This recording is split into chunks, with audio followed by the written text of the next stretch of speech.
जय हिंद फ्रेंड्स, भारत समाचार के इस शो अवधनामा में आपका एक बार फिर से स्वागत है। पिछले एपिसोड में हमने सामंतवाद के समाज पर चर्चा की। समाज के जो अहम पहलू पर हमने चर्चा की वो था जाति व्यवस्था का जन्म, और जाति व्यवस्था के साथ मैंने आपको जातिवाद के बारे में भी बताया। स्त्रियों की दशा, कैसे सामंतवाद ने स्त्रियों की दशा को दयनीय बना दिया। और एक और चीज पर मैंने आपसे चर्चा की थी, अस्पृश्यता, untouchability was a punishment in pre modern India.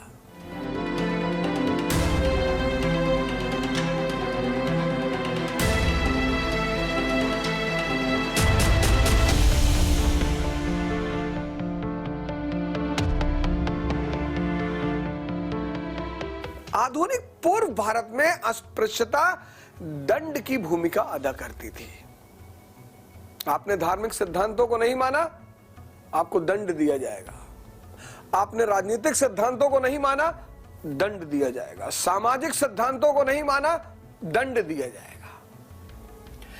इस काल की समाज में, सामंतवादी काल के समाज में एक और नवीन चीज देखने को मिलती है, और वो है दो नवीन जातियों का उदय। लेकिन इससे पहले कि मैं इस कहानी को शुरू करूं, मैं इस प्रोग्राम का जो मुख्य नारा है, पढ़ो क्योंकि सीखना है, सीखो क्योंकि समझना है, और समझो क्योंकि उन्नति करना है। इस देश के कोने कोने में बैठे हुए लोग, इस दुनिया के कोने कोने में बैठे हुए लोग,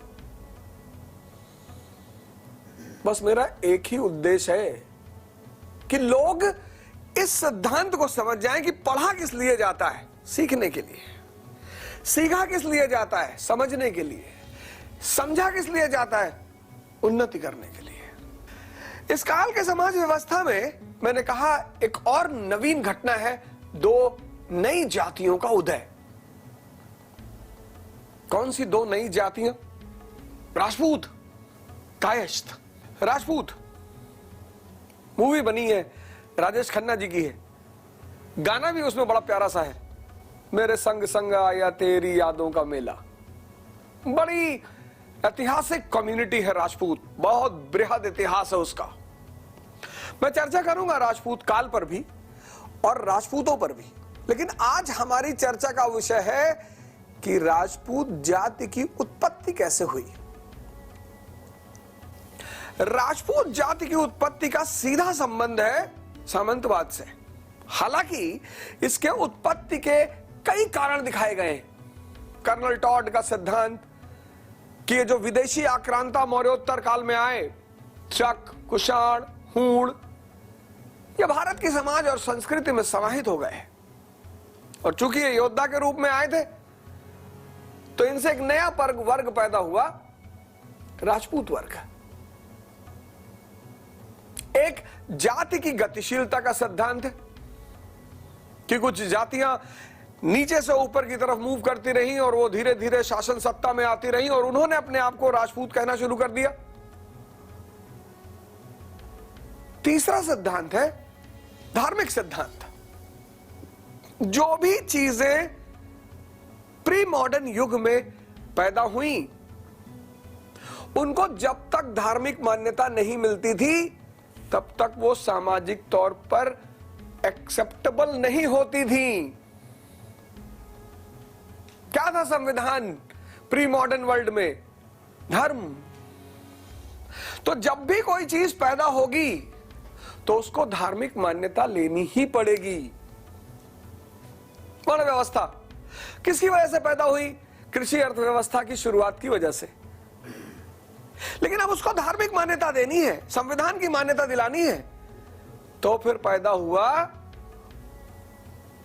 ब्रह्मा का सिद्धांत कि चारों वर्ण ब्रह्मा से पैदा हुए हैं। मुख से ब्राह्मण, हाथ से क्षत्रिय, जंघा से वैश्य, पैर से शूद्र। ये जो आजकल आप मजाक बनाते हैं ना धर्म का, अपने ही धर्म का या किसी के भी धर्म का मजाक मत बनाइए। समझिए उस बात को। जो लोग नहीं पढ़े लिखे हैं, जो इस बात को नहीं जानते, उनकी एक अलग बात है। आधुनिक युग से पहले जो भी चीज पैदा होती थी उसके अपने कारण होते थे। मैंने आपको बताया कि वर्ण व्यवस्था पैदा हुई किसकी वजह से? कृषि अर्थव्यवस्था की शुरुआत ने वर्ण व्यवस्था को जन्म दिया। लेकिन अब यह बात आम आदमी को तो बताएंगे नहीं। आम आदमी के लिए धर्म संविधान है, तो धर्म बताएगा, धार्मिक मान्यता दी जाएगी किसी व्यवस्था को, तो फिर ऋग्वेद के दशम मंडल में वर्ण व्यवस्था की उत्पत्ति ब्रह्मा से बताई गई। जब तक किसी भी चीज को धर्म से नहीं जोड़ा जाएगा उसको सामाजिक मान्यता नहीं मिलेगी। राजपूत कैसे पैदा हुए? सामंतवादी युग में भूमि अनुदान, और भूमि अनुदान सभी वर्गों को दिए गए, ज्यादातर ब्राह्मणों को दिए गए, लेकिन सभी को दिए गए। ब्राह्मण को भी दिए गए, क्षत्रियों को भी दिए गए, वैश्यों को भी दिए गए, शूद्रों को भी दिए गए, सभी को दिए गए। और भूमि अनुदान मैंने अब आपको बताया फॉरएवर के लिए दिए गए, हमेशा के लिए दिए गए, दिगांतर तक के लिए दिए गए। अब एक भूमि अनुदान मिला प्रयागराज महर्षि पतंजलि को, एक भूमि अनुदान मिला डॉक्टर अंबेडकर को कानपुर, एक भूमि अनुदान मिला एपीजे कलाम को लखनऊ। 3 भूमि अनुदान। पहला भूमि अनुदान महर्षि पतंजलि इलाहाबाद, दूसरा भूमि अनुदान बाबा साहब अंबेडकर कानपुर, तीसरा भूमि अनुदान एपीजे कलाम लखनऊ। अब एक ब्राह्मण है, एक दलित है, एक मुसलमान है, लेकिन जब तीनों को भूमि अनुदान दिया गया और भूमि अनुदान के साथ वो अपने अपने क्षेत्रों के उपराजा हुए, सारा अधिकार उनके पास, राजनीतिक अधिकार, न्यायिक अधिकार, प्रशासनिक अधिकार, पुलिस का अधिकार। महर्षि पतंजलि प्रयागराज के राजा हैं, बाबा साहब अंबेडकर कानपुर के राजा हैं, एपीजे कलाम लखनऊ के राजा हैं। इसके बाद इनके बच्चे, इनके बेटे को वो अधिकार मिला। तो अब ये हैं तो तीनों अलग अलग, एक ब्राह्मण, एक दलित, एक मुसलमान, लेकिन इनके बच्चे वो राजा के पुत्र हैं। इनके बच्चे राजा के पुत्र हैं। सोचिएगा, कनेक्ट करिए, जोड़िए, घबराइए नहीं, डायग्राम बनाइए, तुरंत पेपर शीट उठाइए, लिखिए महर्षि पतंजलि को भूमि अनुदान प्रयागराज, बाबा साहब अंबेडकर भूमि अनुदान कानपुर, एपीजे कलाम भूमि अनुदान लखनऊ, और ये यहां के राजा और इनके बेटे राजपुत्र। और जैसा कि हमेशा से रहा है, आज भी है, आज भी है, मसूरी में आईएएस जो ट्रेनिंग सेंटर है वहां एक ही जाति है, आईएएस प्रॉपर और IAS allied. Hyderabad police training centre, वहां बस एक ही जाति है, आईपीएस। अब एक आईपीएस दूसरे आईपीएस से शादी करेगा तो शक्ति में वृद्धि होगी, स्वाभाविक तौर पर होगी। एक आईएएस दूसरे आईएएस से शादी करेगा, शक्ति में वृद्धि होगी, स्वाभाविक तौर पर होगी। अब एक आईएएस मंत्री से शादी कर ले तो और ज्यादा हो जाएगी, ऐसा नहीं है, लेकिन आईएएस क्लर्क से शादी नहीं कर सकता। जाति श्रेष्ठ होना जरूरी नहीं है, वर्ग, क्लास, ये श्रेष्ठ होना जरूरी है। अब समाज में एक नया वर्ग बन गया, राजकुल, राजपुत्र। तो ये तीनों, महर्षि पतंजलि, बाबा साहब, कलाम, ये तीनों ने आपस में सामाजिक संबंध करने शुरू कर दिए, विवाह, और यहीं से इस वर्ग का उदय हुआ राजपूत। जिसको भारत की बॉलीवुड के फिल्मों में कहा गया ठाकुर। ठाकुर। और आपने ठाकुर एक देखा होगा जरूर, शोले का ठाकुर। क्यों ठाकुर? इन्हें लाए रामगढ़ की रक्षा करने, गब्बर से टक्कर लेने। शोले वाला ठाकुर। और ठाकुर की ठसक। एक सीन है शोले में, गब्बर से लड़ाई चल रही है और धर्मेंद्र जो है संजीव कुमार से कहता है कि बंदूक तुम्हारे सामने पड़ी, उठा दो। और ठाकुर नहीं उठा पाता। तो जब गब्बर और डाकू वापस चले आते हैं तो धर्मेंद्र कहता है संजीव कुमार से कि ठाकुर साहब, अब हम आपकी लड़ाई नहीं लड़ सकते। हम आए थे उस बहादुर सिपाही के लिए जिसे डाकू की टोली के साथ मालगाड़ी में अकेले लड़ते हुए देखा था, किसी बुजदिल ठाकुर के लिए नहीं। राजपूत। राजपूत जाति का जन्म किसकी वजह से? सामंतवाद की वजह से। इसके आधारभूत संरचना में क्या है? भूमि अनुदान। ये देखिए, भूमि अनुदान से जो ग्राह्यता है, जिसको मिला है, वो क्या बन गया? उपराजा बन गया। और इन उपराजाओं ने, मैंने कहा ना, महर्षि पतंजलि, एपीजे कलाम, बी.आर. अंबेडकर, इन्होंने आपसी सामाजिक संबंध शुरू कर दिए, आपस में विवाह शुरू कर दिया। अपनी पुरातन जाति संरचना को भूलकर, धर्म संरचना को भूलकर, इन्होंने वर्ग सामाजिक संबंध पर बल दिया कि हम राजपूत, तुम राजपूत, हम आपस में सामाजिक संबंध बनाएंगे। और इसका परिणाम रहा राजपूत वर्ग का जन्म। अब राजपूत वर्ग पैदा तो हुआ सामंतवाद की वजह से, भूमि अनुदान की वजह से, लेकिन संविधान की मान्यता तो मिलनी चाहिए। और संविधान कौन? धर्म। तो हर्षचरित्र में इसका उल्लेख है कि महर्षि वशिष्ठ माउंट आबू पर तपस्या कर रहे थे। दो कहानियां हैं। पहली कहानी यह है कि विश्वामित्र उनकी कामधेनु गाय लेके चले गए थे, तो उनको अपनी कामधेनु गाय लेनी थी, उसके लिए उन्होंने एक योद्धा पैदा किया। दूसरा कॉन्सेप्ट उसमें यह है, हर्षचरित्र में दूसरी व्याख्या यह है कि महर्षि अगस्त्य, महर्षि वशिष्ठ ये सब तपस्या कर रहे थे, साधना कर रहे थे, राक्षस इसमें विघ्न डाल रहे थे, और उन राक्षसों के विनाश के लिए अग्निकुंड से पैदा हुए लोग। कौन? परमार, चालुक्य, सोलंकी, प्रतिहार। यह है धार्मिक मान्यता।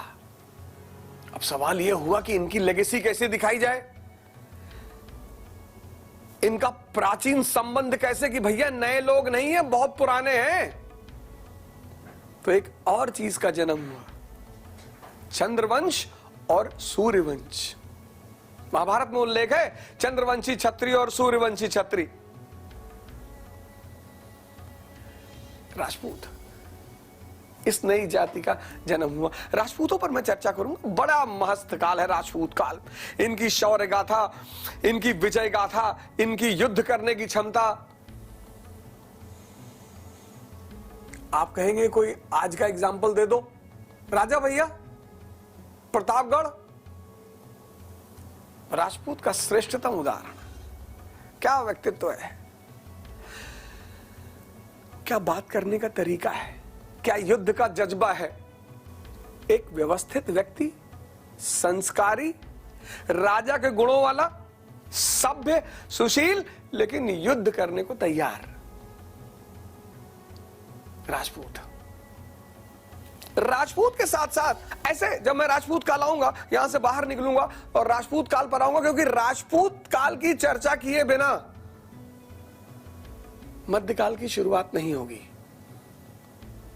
राजपूत काल और विदेशी आक्रमण। कौन? तुर्क, महमूद गजनी। वो आमिर खान नहीं, गजनी वाला महमूद गजनी, और खतरनाक आदमी मोहम्मद गौरी, इल्तुतमिश। अब गाड़ी बढ़ रही है आगे की तरफ, मध्यकाल की तरफ। बस 2-4 एपिसोड की बात और फिर हम मध्यकाल में प्रवेश करेंगे। आशा करता हूं कि आप इस सीरीज का पूरा लाभ उठा रहे होंगे। युद्ध मतलब तरीका, अप्रोच। रावण से बहुत लोग लड़े, पर किसी को पता नहीं था कि रावण मरेगा कैसे। विभीषण ने बता दिया कि नाभि पे मार दो। अब यह बात अगर एक बच्चे को पता चल जाती, वो भी चाकू डाल के हिला दिया होता। दुश्मन घातक नहीं होता, दुश्मन बड़ा नहीं होता, उसके मरने का सूत्र पता होना चाहिए। बहुत लोग लड़े होंगे भीष्म पितामह से, कोई उनको बताने वाला नहीं था कि शिखंडी को ले आओ। भीष्म महान नहीं है, भीष्म को मारना मुश्किल नहीं है, भीष्म अजय नहीं है, पता नहीं था। ऐसे ये सिविल सर्विसेज, कोई भी परीक्षा, कोई भी परीक्षा, सिर्फ सिविल सर्विसेज नहीं, कोई भी परीक्षा, उसकी एक नाभि है, उसको ढूंढना है। एक बार आपने उस नाभि को ढूंढ लिया, वो किला फतेह है, वो दरवाजा खुल जाएगा। बहुत पढ़ना नहीं है, बहुत जान नहीं देनी है, हां, लेकिन एक विशेष व्यक्तित्व का निर्माण करना है। सिविल सर्वेंट मतलब राजा। 3 ही राजा कंट्री में, डीएम, सीएम और पीएम। बस 3 ही राजा है, डीएम, सीएम और पीएम। और तीनों में से एक आप बनना चाहते हैं तो राजा जैसा गुण भी तो होना चाहिए। चौराहे पे खड़े होकर खैनी थोड़ी बना सकते हैं। आप जिस वर्ग में जाना चाहते हैं, उस वर्ग के विशेष लक्षण को पहचानिए। इसके लिए मैं आपको बहुत अच्छा सूत्र बता दे रहा हूं, बहुत प्यारा सूत्र। आप उस सूत्र को अप्लाई करिए, आपको पता चल जाएगा किस वर्ग में क्या चाहिए होता है। आप चपरासी बनना चाहते हैं, आप ट्रेन के जनरल डिब्बे में सफर करिए और वहां के लोगों का व्यवहार देखिए, बर्ताव देखिए, बातचीत देखिए और नोट करिए। आपको पता चल जाएगा कि ये मजदूर क्यों है। 70 डिब्बे की सीटिंग में 70 लोग जहां बैठ सकते हैं, उस सीटिंग में 800 लोग बैठे हैं। 3-4 हाथ दिखाई पड़ रहा, उसी में से एक चेहरा निकल रहा है। बगल वाला गुटखा खा रहा है, बाहर थूक नहीं सकता, सामने वाले की जेब में थूक दिया। जैसे ही बैठे आपस में बातचीत करना शुरू कर दिए और 20 मिनट में सब रिश्तेदार हो गए। एक दूसरे के रिश्तेदारों को नहीं जानते हैं तो राजनीतिक नेताओं की बुराई शुरू कर दी। पर बुराई करनी है। जितने निम्नतम स्तर पर व्यक्ति होगा, भौंकना जो है वो गाली क्यों है? क्योंकि कुत्ता बिना मतलब भौंकता है। और दहाड़ना गौरव है। शेर जब भूखा होता है तभी दहाड़ता है, शेर हमेशा नहीं दहाड़ता। कभी आप चिड़ियाघर जाओ, शेर के सामने खड़े हो जाओ, देखेगा सिर्फ आपको कि तुम्हारी किस्मत अच्छी है कि मैं पिंजड़े में हूं। वो कुत्ता रात भर भौंकेगा। कभी कभी जब आपकी नींद टूटेगी तो आप बहुत गाली देंगे। इसलिए भौंकना गाली है। इसलिए बुराई करना निम्न वर्ग का विशेष लक्षण है। लक्षण है ये, दुखी नहीं होना चाहिए। हमारे प्रधानमंत्री जी जो मोदी जी कहां परेशान है, कहां प्रभावित है, कहां दुखी है, उनको पता है। आपको लगता होगा कि यार मोदी जी को बुरा नहीं लग रहा है, यार योगी जी को बुरा नहीं लग रहा है। ट्विटर पे लोग लिख रहे हैं, फेसबुक पे लिख रहे हैं, यहां लिख रहे हैं, वहां लिख रहे हैं। राजा है ये, इनको पता है कि बुराई करना निम्न वर्ग के लोगों का लक्षण है।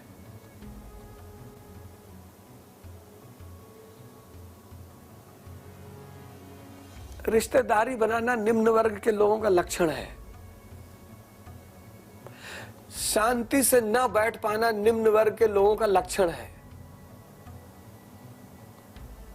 इसको मैं कहता हूं जनरल क्लास। फिर थोड़ा सा और आगे आ जाओ स्लीपर में, वहां ये चीजें थोड़ी सी कम हो जाएंगी। फिर थोड़ा सा और आगे आ जाओ एसी थर्ड में, वहां और कम हो गई, खत्म नहीं हुई, और कम हो गई। फिर थोड़ा सा और आगे आ जाओ सेकंड एसी में, वहां हल्का फुल्का दिखाई पड़ेगा। फिर तुम आओ फर्स्ट एसी में,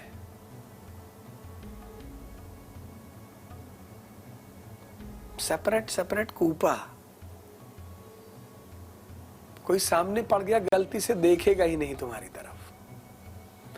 सुबह उसका बड़ा मन किया तो तुमको देखकर मुस्कुरा दिया, खत्म।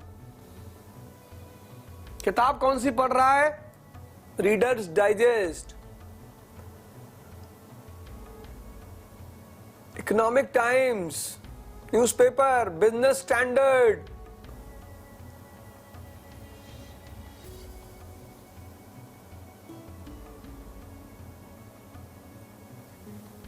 यही है क्लास। तो तुम एक बार एक काम करो, ट्रायल के तौर पे, मैंने कहा ना Gandhi ji my experiment with truth, किस चीज को सीखने के लिए। अरे भैया 5,000 की एक टिकट एसी फर्स्ट क्लास की ले लोगे लखनऊ से दिल्ली, कहीं की भी, तो कम से कम उस वर्ग की विशेषताएं तो जान जाओगे और डायरी में लिख लो और उसको आत्मसात करने की कोशिश करो। इसलिए जिस वर्ग में, इसलिए जब देखो तुम्हारे माँ बाप जब तुम्हें देखते हैं, तुम्हारे दोस्तों को देखते हैं, और अब उनके पास अनुभव है, तुमको वो राजा बनाना चाहते हैं, और तुम्हारे साथ उन्होंने देख लिया ऐसे लड़के को जिसकी लक्षण जनरल कंपार्टमेंट वाला है, तब उनको बहुत दुख होता है कि अबे भैया तुम जनरल कंपार्टमेंट वाले के साथ बैठ रहे हो, ये ले जाएगा तुमको नीचे। तुमको बहुत बुरा लगता है, बड़ा दुख होता है। और याद रखना, दुनिया में जितनी चीजें फायदेमंद है वो सब कड़वी हैं, जैसे नीम, जैसे करेला, जैसे पीपल, और माँ बाप नीम और पीपल ही हैं। माँ बाप मतलब नीम और पीपल। खाने में तो कड़वे हैं लेकिन औषधीय गुण से भरपूर। आप किसी की इज्जत करें ना करें, आप किसी को माने ना माने, आप किसी को सम्मान दे ना दे, लेकिन अगर आप अपने माँ बाप का सम्मान नहीं करते हैं तो आप राक्षस हैं। आपका बहिष्कार होना चाहिए।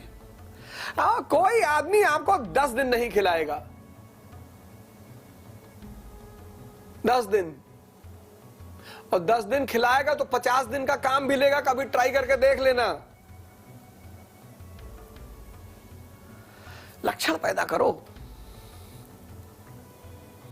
गुण पैदा करो, चरित्र का विकास करो, तब राजा बनने का सपना देखो। सपना यानी संघर्ष। जो आंख बंद करके सपना देखाता है उसमें मजा ही मजा है। आंख बंद कर लिए, लेटे हैं, सोच रहे आईएएस बन गए, मंत्री जी की बिटिया शादी हो गई, BMW 7 सीरीज मिल गई, पापा लैंड क्रूजर चला रहे हैं, स्विमिंग पूल है, यह बंद आंख का सपना है। मजा बहुत आता है, संघर्ष है ही नहीं, लेकिन उपलब्धि भी नहीं है। एक खुले आंख का सपना है, उसमें संघर्ष बहुत है, पीड़ा बहुत है, लेकिन मजा बहुत है और उपलब्धि भी बहुत है।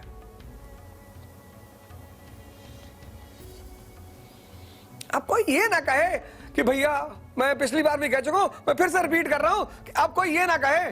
बहुत लोग मिलते थे मुझे, बड़े मैसेज आते थे, मेल आते थे, सर हमारे पास है, बहुत गरीब आदमी सर, पैसा नहीं है सर। अब कोई ये ना कहे, सीख लो मुझसे। देखो देखो राजपूत वर्ग का उदय किसकी वजह से? सामंतवाद की वजह से। इसके आधार में कौन? भूमि अनुदान। सीखो। अब इसको धार्मिक मान्यता दिलाने के लिए इसकी उत्पत्ति किससे दिखाई गई? अग्निकुल, महर्षि वशिष्ठ। यह था प्राचीन और मध्यकाल का काम करने का तरीका। अब आप बाहर जाके लोगों को भड़का रहे हो, कि ब्राह्मण कोई मुंह से पैदा होता है। मजाक तो मैंने भी अपनी क्लास में कई बार उड़ाया है, लेकिन मैं व्यंग करता हूं किसी कुव्यवस्था पर अटैक करने के लिए, किसी को दुखी करने के लिए नहीं, किसी कुरीत पर अटैक करने के लिए मैं व्यंग करता हूं। और आप बुराई फैलाने के लिए करते हो, फर्क है। आप नफरत फैलाने के लिए करते हो, फर्क है। दूसरा जाति इस काल की कायस्थ जाति। कायस्थ भारत की सबसे पावरफुल कम्युनिटी, भारत की सबसे पढ़ी लिखी कम्युनिटी, भारत की मानसिक तौर पर श्रेष्ठतम कम्युनिटी कायस्थ। कपड़ा नहीं पहनेंगे लेकिन अपने बच्चों को पढ़ाएंगे, जमीन बेच डालेंगे लेकिन अपने बच्चों को पढ़ाएंगे। इनका पूरा संस्कृति, पूरा कल्चर, पूरा समाज कायस्थ का शिक्षा के ऊपर टिका हुआ है। इसलिए दिवाली के दूसरे दिन कलम दवात की पूजा भी करते हैं कायस्थ। बड़े बड़े पर्सनालिटियां दी इन्होंने, बड़े बड़े व्यक्तित्व दिए, बड़े बड़े नाम दिए, और उसमें से एक नाम है अमिताभ बच्चन, सदी के महानायक। अच्छी एक्टिंग करते हैं, बढ़िया एक्टिंग करते हैं, इसी जाति से हैं कायस्थ। मैंने आपसे अमिताभ बच्चन का नाम लिया कायस्थ के नाम पर क्योंकि एक सर्वविदित नाम है भारत में, दुनिया में भी लोग उन्हें बहुत जानते हैं। लेकिन अगर मैं सिर्फ अमिताभ बच्चन जी का नाम लूंगा तो इस कम्युनिटी के साथ इंसाफ नहीं होगा। इस कम्युनिटी के नाम में जो नाम जुड़े हुए हैं, सबका नाम लेना भी संभव नहीं है, लेकिन विवेकानंद का नाम लिए बिना, कलकत्ता की कायस्थ परिवार से विवेकानंद, भारतीय संस्कृति का विश्व स्तर पर परचम लहराने वाले विवेकानंद, एक एक लाइन में सूत्र कहा है उन्होंने। एक न्यूटन का लॉ है, एक विवेकानंद का लॉ है। साइंस में न्यूटन के नियम और अध्यात्म में विवेकानंद के नियम। Arise, awake and do not stop until the goal is achieved. उठो, उठो मतलब ये नहीं बिस्तर से उठो, जागो और तब तक मत रुको जब तक तुम्हारा गोल न मिल जाए। Weakness is sin, killing is, ये नहीं कहा उन्होंने killing is sin, theft is sin. अरे ये सब बोले छोटा छोटा पाप है पर छोटा छोटा। वीकनेस दुनिया का सबसे बड़ा पाप है, वीकनेस। इंसान कहा भगवान, प्रार्थना मतलब सेवा। लाल बहादुर शास्त्री जी कायस्थ परिवार से, उनकी ईमानदारी के तो गाथा गाते गाते ये शो खत्म हो जाए। उनके जैसा काबिल आदमी, उनके जैसा ईमानदार आदमी, उनके जैसा ताकतवर आदमी, इस देश के हर व्यक्ति को, हर संघर्षशील युवा को लाल बहादुर शास्त्री की जीवनी पढ़नी चाहिए। यहां आजकल लोग दूसरे की फॉर्च्यूनर के सामने सेल्फी ले रहे हैं, ब्लॉक प्रमुख के बगल में बैठ के फोटो खिंचा रहे हैं, विधायक के साथ फोटो। कौन है ये लोग? नौकर हैं तुम्हारे, पब्लिक सेवक है, ये जनप्रतिनिधि है। और लाल बहादुर शास्त्री अपने मां से कहते हैं कि हम रेलवे डिपार्टमेंट में कर्मचारी हैं, ये नहीं कह रहे हम रेलवे मिनिस्टर हैं। लक्षण देखो, उसके पीछे तर्क भी बड़ा अच्छा दे रहे हैं कि मेरी मां बड़ी इनोसेंट है और इसको पता चल जाएगा कि मैं मंत्री हूं, लोग इससे आकर काम कहने लगेंगे। पैसा नहीं है, नदी तैरकर स्कूल जाते हैं। जयप्रकाश नारायण, जेपी। साइंस में न्यूटन के नियम, अध्यात्म में विवेकानंद के नियम और राजनीति में जेपी के नियम। भारत के प्रधानमंत्री को हिलाकर रख दिया, इमरजेंसी लगानी पड़ी उन्हें सिंगल हैंडेडली। ये सब लोग इस कम्युनिटी से आते हैं और इसीलिए इस कम्युनिटी को बड़ा समाज में प्रतिवाद भी झेलना पड़ता है। योग्य है ना, लाला कहते हैं लोग, लाला, जैसे इनको ठाकुर कहते हैं, इनको लाला कहते हैं। और फिल्मों में ठाकुर और लाला का बड़ा कॉम्बिनेशन दिखाया गया है और बड़ा घातक है ये कॉम्बिनेशन। और कहते हैं इनको लाला क्यों कहा गया? क्योंकि ला देना तो है ही नहीं, सिर्फ लेना है। मतलब क्या लेना है? अब भूमि अनुदान व्यवस्था में पूरी भूमि का हिसाब रखना, फसल का हिसाब रखना, कर का हिसाब रखना, अब इस वर्ग की आवश्यकता हुई।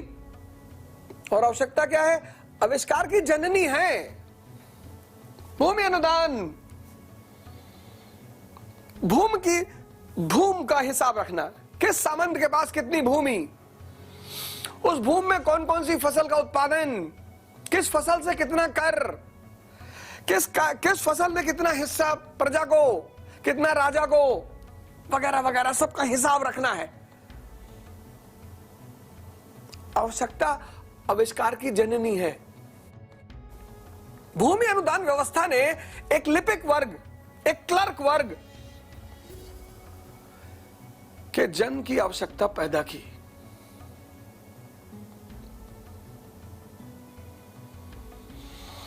तो कई वर्ण के लोग, कई जाति के लोगों ने यह काम करना शुरू किया, लेखन का काम, हिसाब का काम। और अगर अभी भी आपको लाला ना समझ में आया हो तो मदर इंडिया मूवी देख लीजिएगा, लाला सुखीराम। किसने आवश्यकता पैदा की? किसने? भूमि अनुदान ने। किसकी आवश्यकता पैदा की? लिपिक की, लेखक की, गणक की। कई वर्ण और कई जाति के लोगों ने यह काम शुरू किया, लेकिन इनके भी अंदर वही बात पैदा हो गई, आपसी सामाजिक संबंध। लिपिक के परिवार में शादी करेगा, जैसे आईएएस के परिवार में शादी करेगा, सामंत के परिवार में शादी करेगा, ऐसे लिपिक के परिवार में शादी करेगा।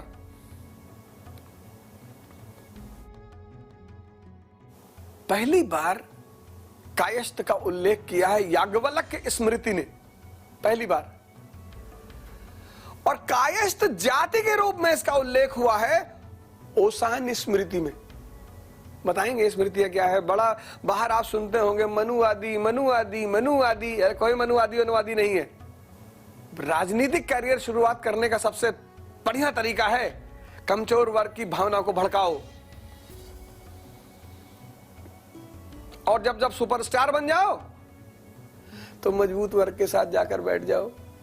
हिटलर ने कैरियर कहां से शुरू किया? समाजवाद से। काम किसका किया? पूंजीवादियों का। ये नियम है, चर्चा करेंगे उस पर, कोई दिक्कत की बात नहीं है। लिपिक वर्ग ने अपने ही वर्ग में सामाजिक संबंध शुरू किया और इसका परिणाम रहा कायस्थ का एक जाति के रूप में उदय। तो सामंतवादी सामाजिक संरचना के 4 विशेष तत्व। पहला, स्त्रियों की दयनीय दशा, चर्चा हो चुकी है। दूसरा, जाति व्यवस्था, जिसका मजा लिया अंग्रेजों ने बाद में और आज कुछ महान लोग ले रहे हैं। तीसरा, अस्पृश्यता, दंड थी। ये मत कहिए इसको ब्राह्मणों ने बनाया, इसको ब्राह्मणों ने बनाया, व्यवस्था। और चौथा, 2 नवीन जातियों का उदय, राजपूत और कायस्थ। इसीलिए तो जब ये लेक्चर शुरू हुआ, मैं आपसे हमेशा कहता हूं ना, मैंने कहा कि मैंने आपको पिछले लेक्चरों में कहा ना कि आप 2 ग्राफ बनाइए, एक ग्राफ नगरीकरण का ग्राफ, अर्बनाइजेशन का, एक ग्राफ सामंतवाद का ग्राफ। जहां आपने नगरीकरण लिखा है, अर्बनाइजेशन लिखा है, ऊपर लिखिए यूनाइटेड स्टेट्स ऑफ अमेरिका, और जहां आपने सामंतवाद लिखा है वहां लिखिए अफगानिस्तान। सोचिए सिर्फ दोनों जगह की राजनीति, अर्थव्यवस्था, समाज, धर्म, संस्कृति, पूरा पिक्चर क्लियर हो जाएगा आपका। समाज किससे बंधा है? अर्थव्यवस्था से। राजनीति किससे बंधी है? अर्थव्यवस्था से। व्यवस्था, कोई व्यक्ति किसी चीज के लिए दोषी नहीं होता। अगर अफगानिस्तान में आज मौलाना दोषी नहीं है तो सामंतवाद में ब्राह्मण भी दोषी नहीं था। आऊंगा मध्यकाल में, रामानंद की कहानी सुनाऊंगा। सारे शिष्य निम्न जाति के, रामानंद ब्राह्मण। ये कनेक्टिविटी, ये जोड़ना, ये सीखना है। दिमाग के जो विकार हैं, दिमाग का मिसयूज ही कष्ट का कारण है। कष्ट किसी ने पैदा थोड़ी किया है। जो तुमसे लोग कहते हैं भगवान जब किसी से नाराज होता है तो कष्ट देता है। भगवान क्लास टीचर है कि होमवर्क नहीं करोगे तो मारेगा ना। मन के मिसयूज से कष्ट पैदा होता है। यह भी न्यूटन का नियम है। अब 6 घंटा बैठ के YouTube पर रील देखोगे, फिर कहोगे भगवान ने हमारे जीवन में कष्ट लिखा है। मन का मिसयूज कर रहे हो कि नहीं? कटरा चौराहे पे इलाहाबाद में खड़े हो, 6 घंटा चाय पी रहे हो,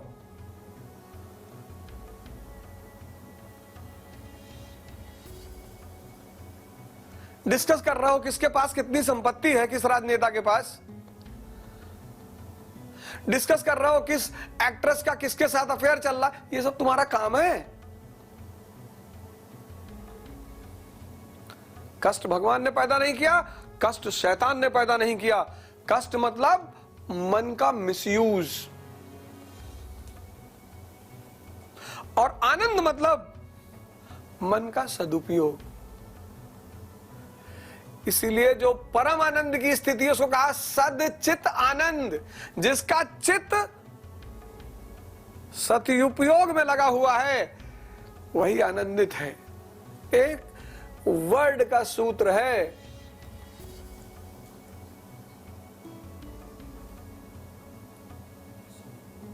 बाबूजी,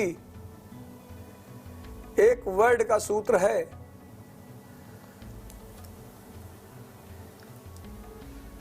एक वर्ड का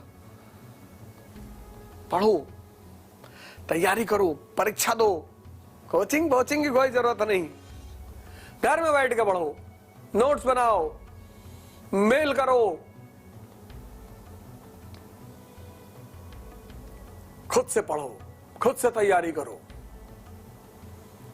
और भारत समाचार के संपादक ब्रजेश मिश्रा जी को आशीर्वाद दो कि उन्होंने लीक से हटकर इस प्रोग्राम का आयोजन किया। समाज, अब सवाल यह उठा कि ये जो गुप्त काल है, ये इसको स्वर्ण युग क्यों कहा गया? ये एक नया बवाल है। लोग हमसे कहते हैं भैया, वो कहते हैं कि गुप्त काल स्वर्ण युग है। हाँ, उसके पीछे कहानी है, मैं बताता हूं आपको। आप कहेंगे कि राजनीति सामंतवादी हो रही है, अर्थव्यवस्था सामंतवादी हो रही है, समाज सामंतवादी हो रहा है, स्त्रियों की दशा दयनीय हो रही है, तब स्वर्ण काल कैसे? जब अंग्रेज शासन की शुरुआत हुई भारत में, तो जो सबसे पहले ग्रंथ ट्रांसलेट हुए वो गुप्त काल के ग्रंथ हैं। अभिज्ञान शकुंतलम, अशोक के अभिलेख पढ़े गए 1837, जेम्स प्रिंसेप, अंग्रेजों ने ट्रांसलेट किया। एक तरफ तो अंग्रेज इतिहासकार थे जो ये जायज ठहरा रहे थे कि भारत पर ब्रिटिश रूल जायज है। क्यों? कि तुम अनसिविलाइज्ड हो, हम तुमको सिविलाइज कर रहे हैं। और जब स्वतंत्रता से आंदोलन शुरू हुआ तो स्वतंत्रता आंदोलनकारियों को इस सिद्धांत को काटना था, तो उन्हें इतिहास का अपना वर्जन पैदा करना था। तो उन्होंने नेशनलिस्ट हिस्ट्री लिखने की शुरुआत की। हेमचंद्र राय चौधरी। इंपीरियलिस्ट हिस्ट्री को काउंटर करने के लिए नेशनलिस्ट हिस्ट्री का सृजन शुरू हुआ। और इस नेशनलिस्ट हिस्ट्री ने, राष्ट्रवादी इतिहास की धारा ने, साम्राज्यवादी इतिहास के धारा को काउंटर करने के लिए गुप्त काल को स्वर्ण काल कहा। फिर से बता दे, जब स्वतंत्रता संघर्ष शुरू हुआ तो ब्रिटिश साम्राज्य कह रहा था कि भाई हम भारत पे शासन क्यों कर रहे हैं? क्योंकि आप अनसिविलाइज्ड हो, अंडरडेवलप्ड हो, हम आपको सिखा रहे हैं, सिविलाइज कर रहे हैं। भारतीयों ने कहा हमको? तो साम्राज्यवादी इतिहास की धारा पैदा हुई, जो भारत में ब्रिटिश शासन को जायज ठहरा रही थी, सही ठहरा रही थी। Imperialist history. उस इंपीरियलिस्ट हिस्ट्री को काउंटर करने के लिए एक दूसरी स्ट्रीम पैदा हुई, नेशनलिस्ट हिस्ट्री।